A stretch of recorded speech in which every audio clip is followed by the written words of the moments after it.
All the way from Mother Earth, a man that would take you to the real Mount Vernon like no one has done before. And now, it's right here with Sid James. Now get me Sabe! Where have you guys been? Man, it's been a minute. About good 3 months or so, right? Now listen, man, it was all business related, never personal. You know I love my folks. Everything's all good though, for now. But yeah, solidified some things, got clearance for a new season of this right here. Yup, that's right, clap it up, clap it up. Thank you for the support. We appreciate you guys for tuning in. Proud to say that we have spread the net a little bit further right now.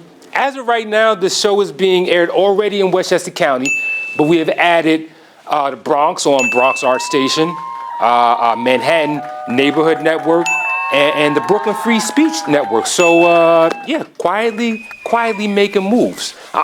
Even got new business cards. Yo, hey Mike, check this out. Check that out. It says, run it down on the penny kind? Yeah. No. Turn over. Read important message on the other side. Yeah. Let me get that.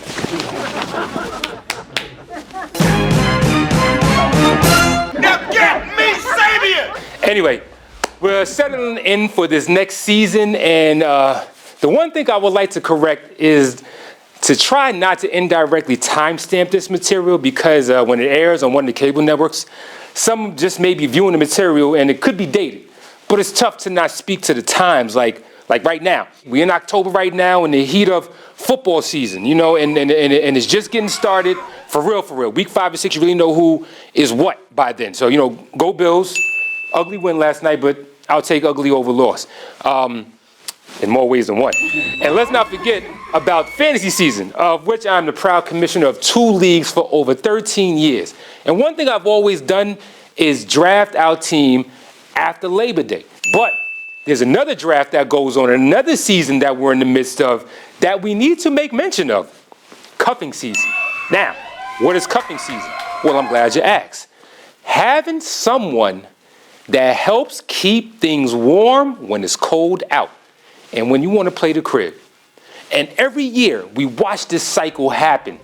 After a nice hot girl summer full of hoochie daddy shorts, and the squad trips are over, and the cruisers have docked at the port, the cookouts begin to fade, and the final attempt to begin anew is Labor Day weekend.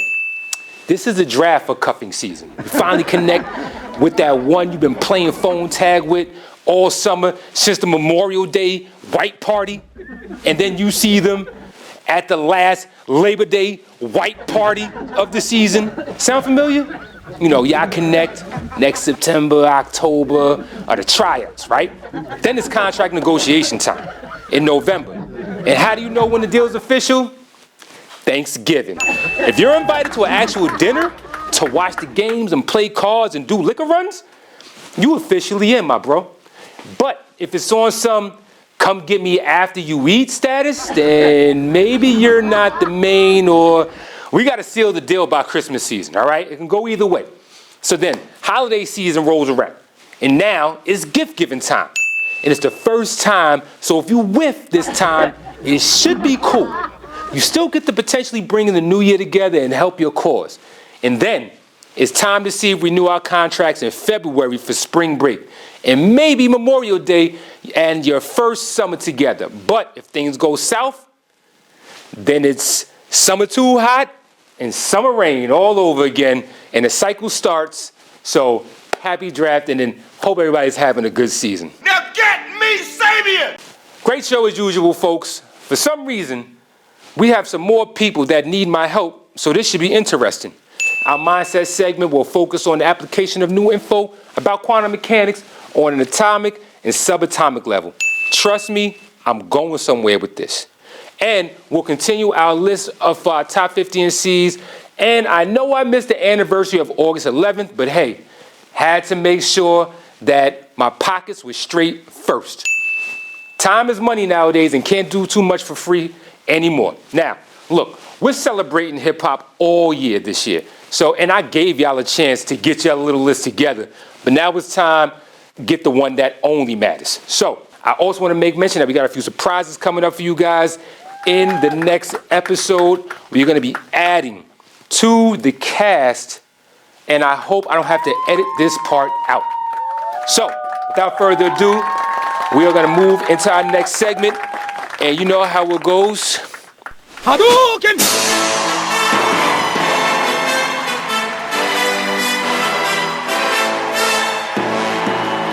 It's right here, right?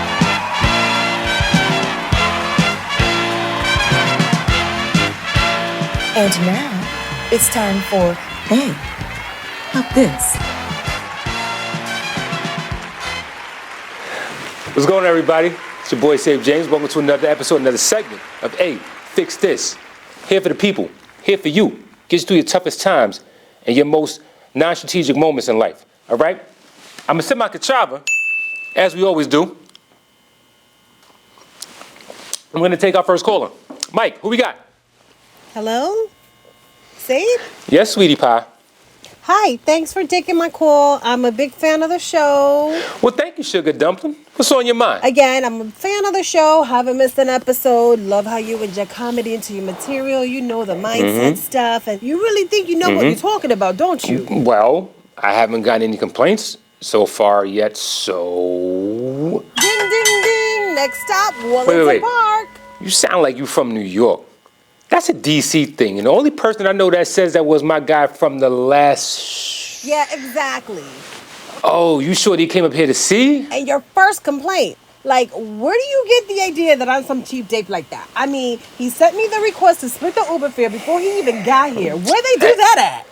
Hey, now, I was just responding to how I would have... How you would what? How you would what? Porque que lo que yo sepa, tú no estás dando mucha buena información. Porque este tipo thinks I'm Jaime. Yo no sé lo que está pasando aquí, coño, pero yo te puedo decirte una cosa. You know what? You don't deserve this job. I don't deserve to be treated that way. I'm a queen. Yo soy una reina, okay? You're a bum. Your breath smells like creatine. Get a refund on your degree. Are you even listening to me? See, yo, escucho. Oh, you think this is funny? You like how my sister was driving him back to D.C. that night? He what? Wait. Your sister? Vanessa, tell him what this fool did. Wait. Her name is Vanessa? No, it's Vanessa. Anyway, after I had to pick him up from the falafel truck, this was to ask him to take him home. And I'm thinking he's going to the Bronx, something short like that. He asking me to go back on the turnpike. Where do you find these people, yo? Yo, what the buddy? Yeah, that's what I'm coño? doing. ¿Quién es esa vaina? El tipo For loco, real, like, like- where do you find him? Like, dime a ver, Yo ella es sé, una pero yo te reina, estoy okay, diciendo una que esta es una vaina reina. rara, okay?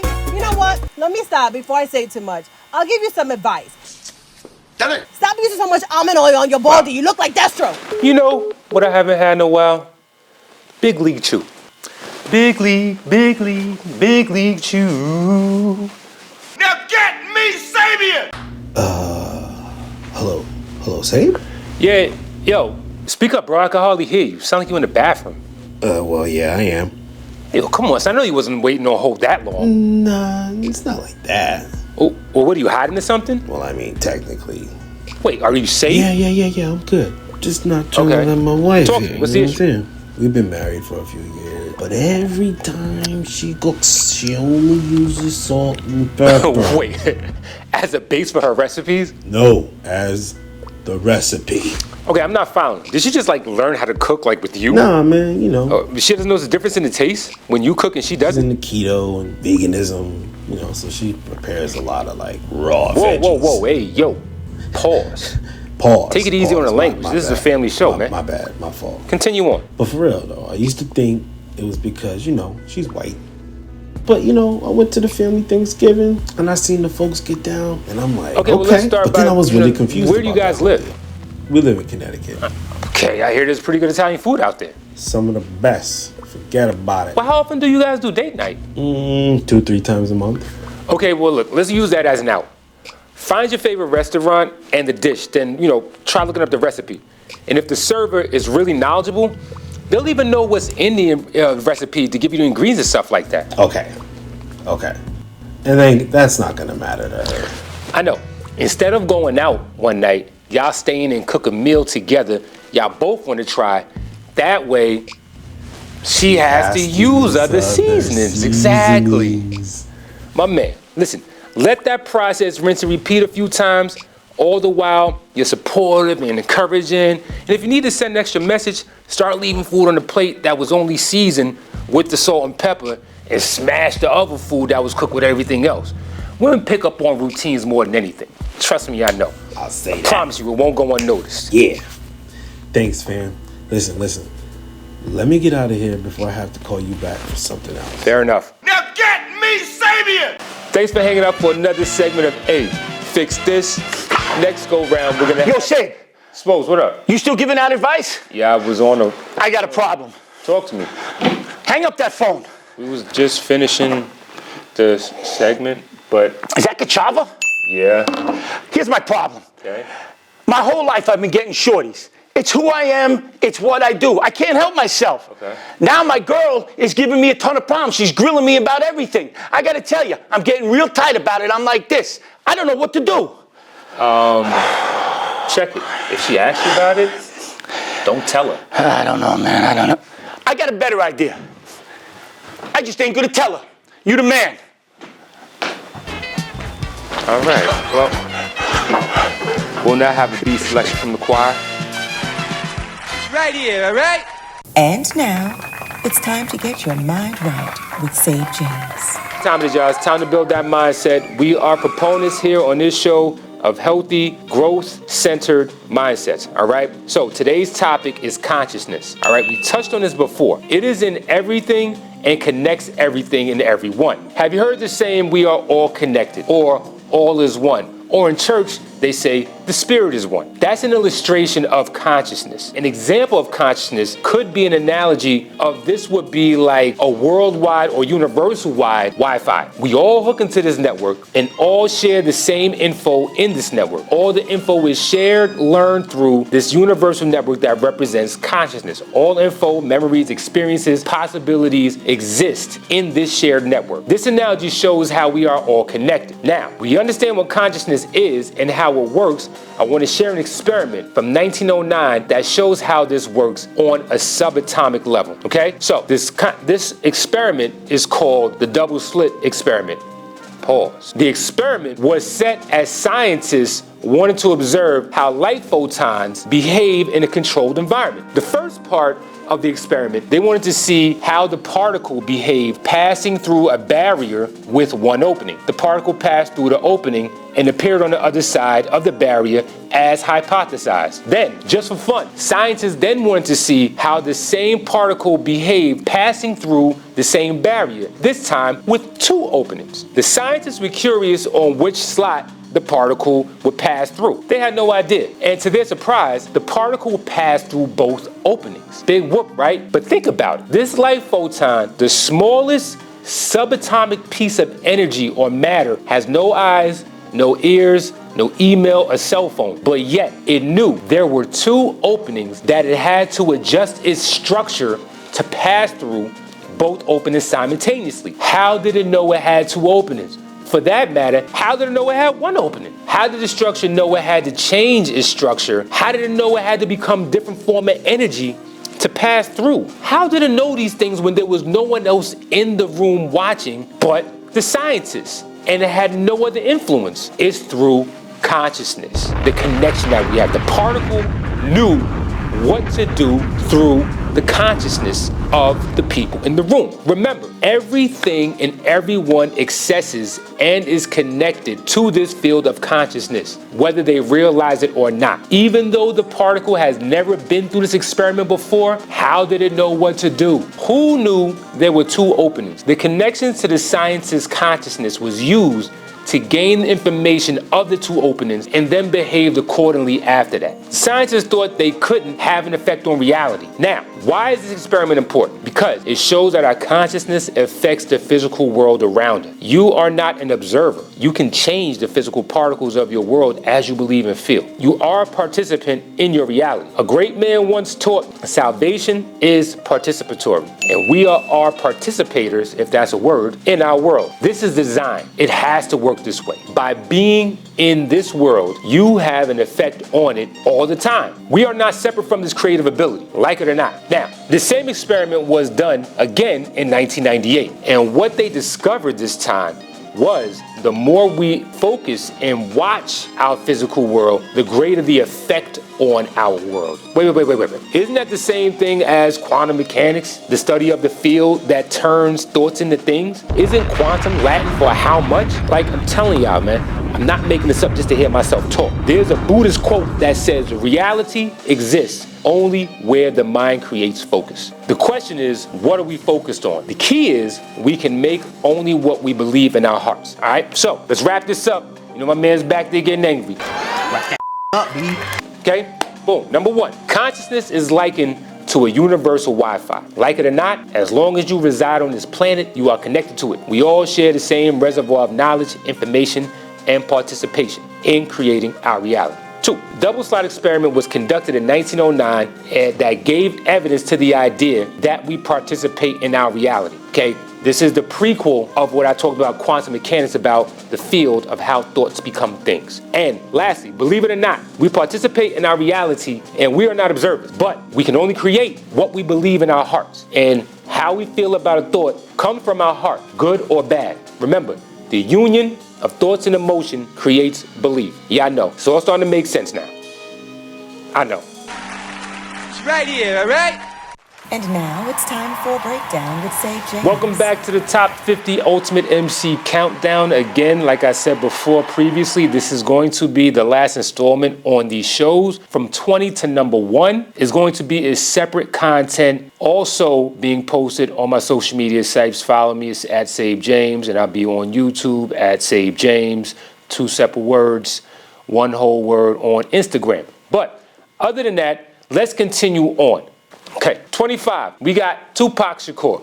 Okay, so now, this one may take some time, but we must speak to it. And I know some people in the hip-hop community would never speak to me again about hip-hop, and some go-hards would even like to probably incite physical violence on me for making this claim. Well, allow me to retort. I will start by saying that the legend and legacy of Pac is immeasurable. The influence, the outreach, the vocality of his art wasn't expected to reach beyond the realm of the inner cities the way it did. His acting and range of character that he was able to channel was enlightening to more than a few. The personal struggles the world saw him battle in court and prison was something out of a movie. His upbringing in a militant family structure, which made him a purebred of revolution, only empowered him to create music and pour his passion, his heart and soul behind his experience, packaged to the masses. Being a thespian throughout his life allowed him to fully tap into his expressive side when conveying his message, to tap into someone else's emotions. And that's exactly what his thug lifers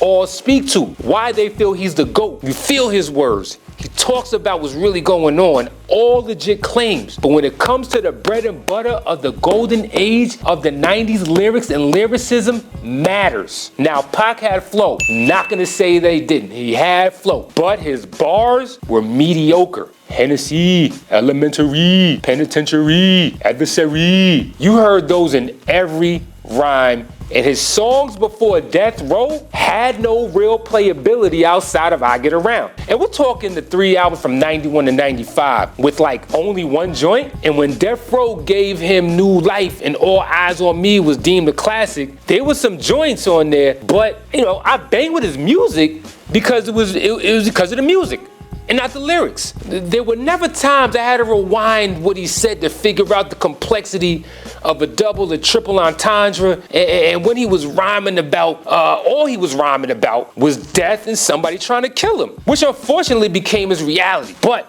you gotta think about it. Would you ever at a party in the 90s dancing with a chick and Brenda's Got a Baby started playing? Or, you know, I don't wanna be dancing with my lady and all of a sudden No More Pain comes on? Or Will I Die Tonight? I mean, come on.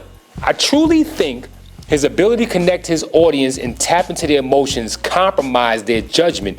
And the West Coast needed a flagship. They needed a mouthpiece to rival the East at the time.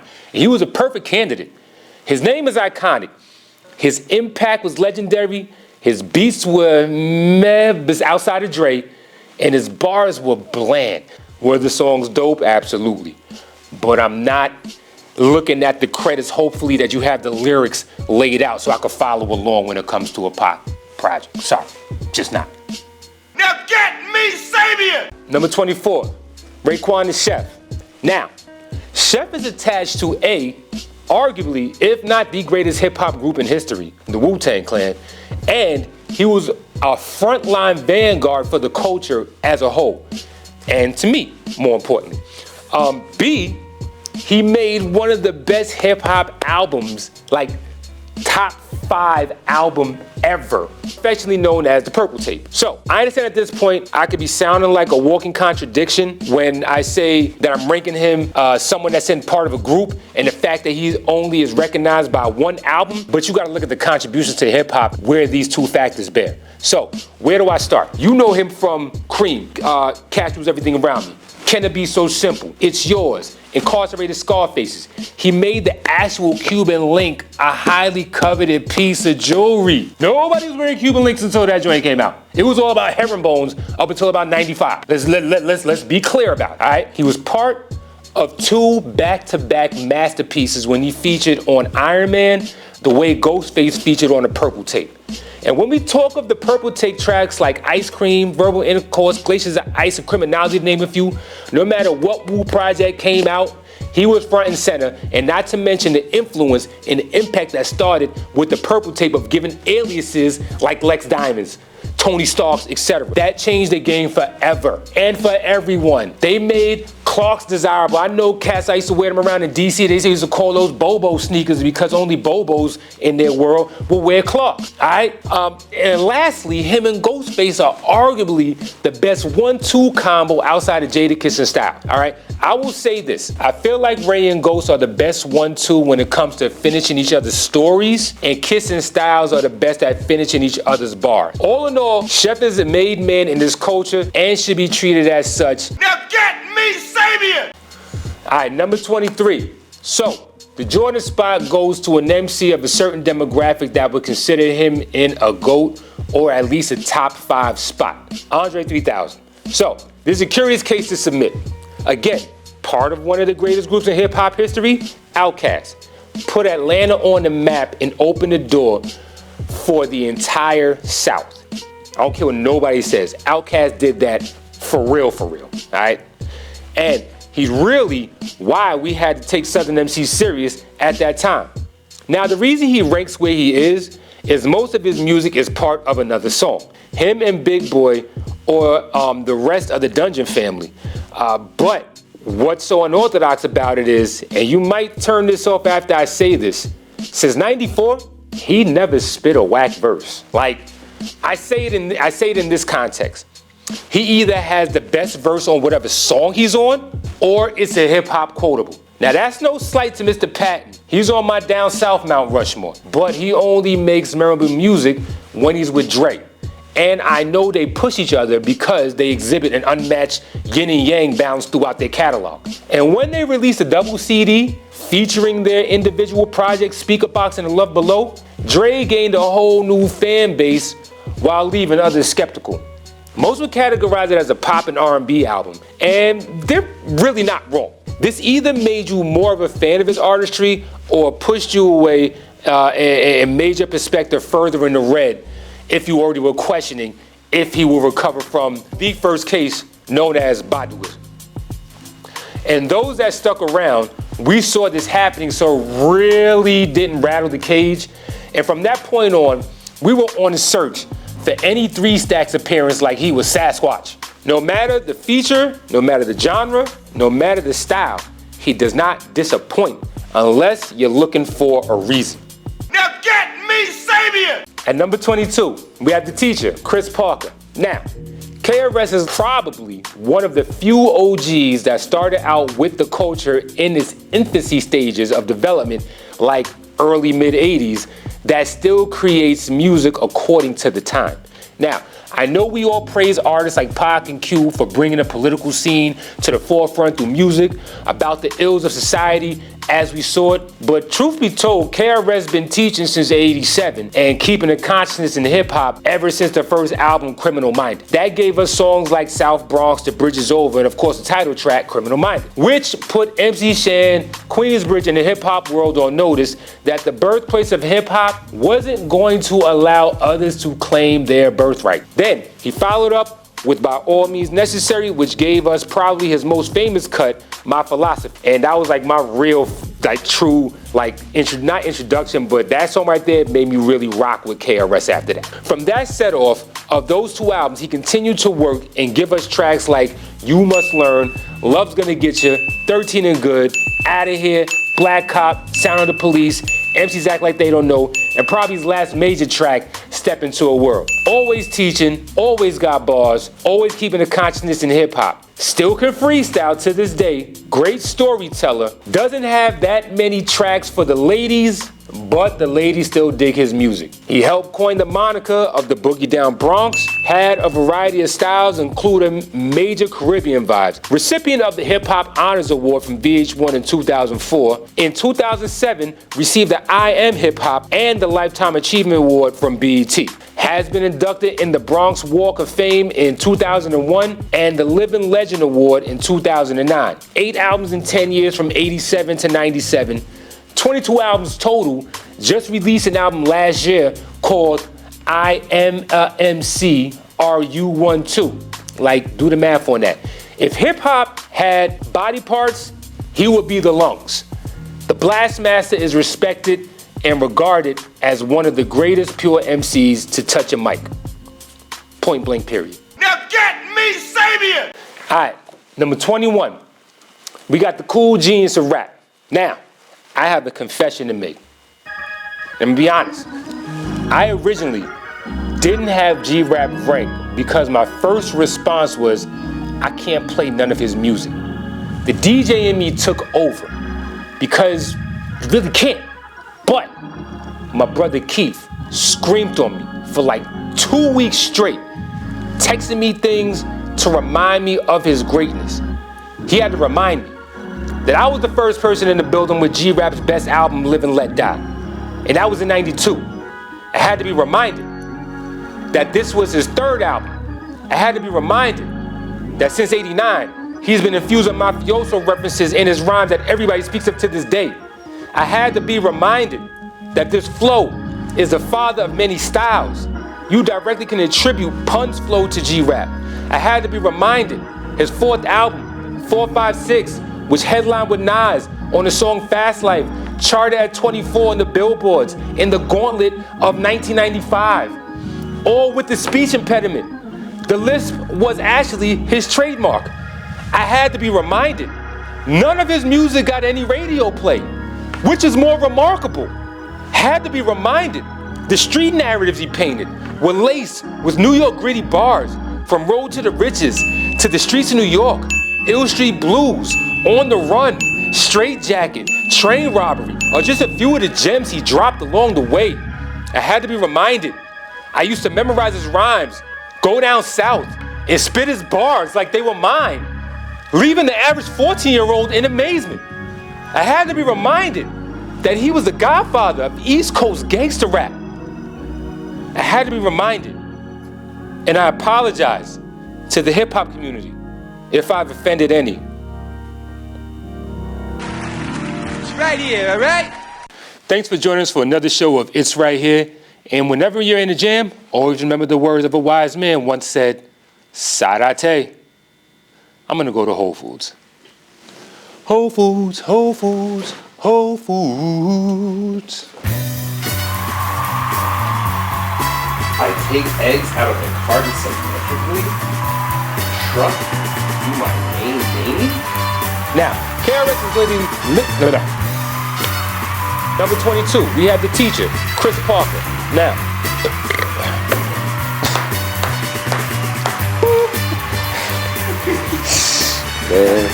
Cause they say can't hang.